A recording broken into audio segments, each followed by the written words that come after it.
Mr. Sussman, in your testimony, you noted that the GSU, the Graduate Student Union, they illegally threatened to terminate anyone who refused to pay for their activism. You filed a charge against the GSU with the NLRB regarding them violating your Beck rights. While the NLRB did agree that your rights had been violated, do you believe that they addressed the issue adequately? No. Can you elaborate? Sure. They required that the union send out a PDF stating our rights, and then the union officers continued to do exactly the same thing that they had been doing all along.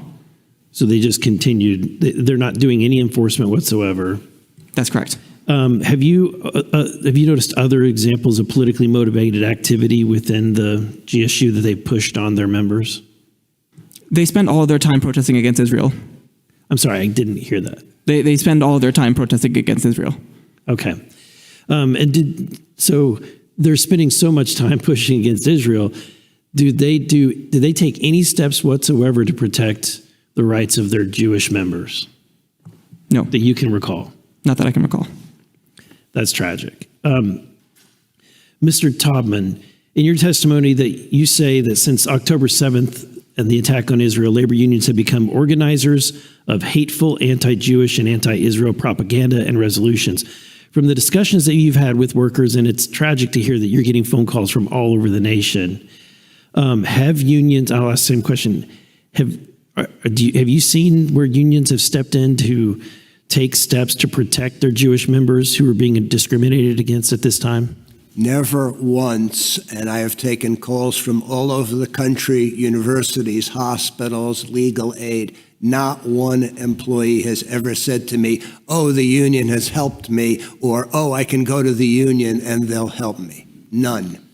Mr. Taubman, I hesitate to bring this up, but there has been, I know that in my state, for example, there have been lawsuits and complaints against labor unions, particularly, we have areas where there are a high percentage of minorities, and yet the labor unions have a very low percentage of minorities in the single digits.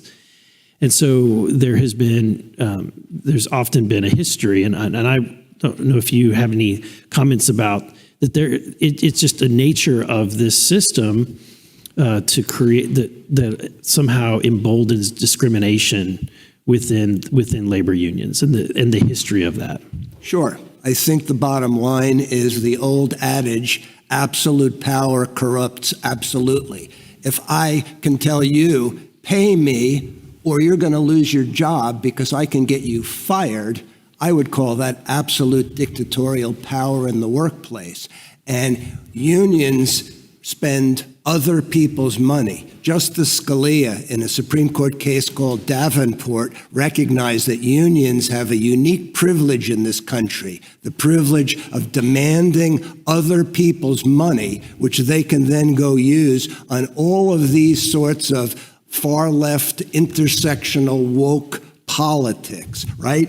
It's a lot more fun to go run around and riot on behalf of Hamas than it is to say, let's do a workplace grievance and see if we can get better wages in this place. Because that's boring, that's work. It's more fun to be, intersectional leftists. Do you think the Beck decision was kind of a compromise rather than throw out? Because I think that the forced unionization is a violation of the First Amendment rights of association. So do you think that the Beck decision was a way to kind of split the baby and say you don't have to join, you don't have to be a member, but you still have to pay? And many of the examples are that you have to pay the exact same amount.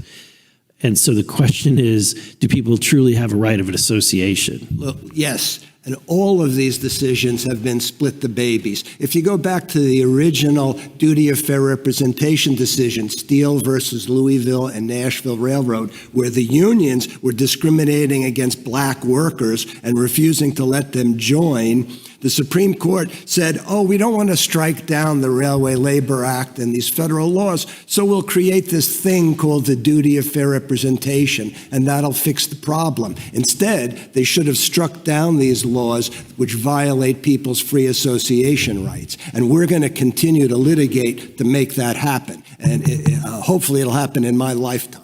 Thank you for what you do, and I appreciate your comments. My time has expired. Thank you.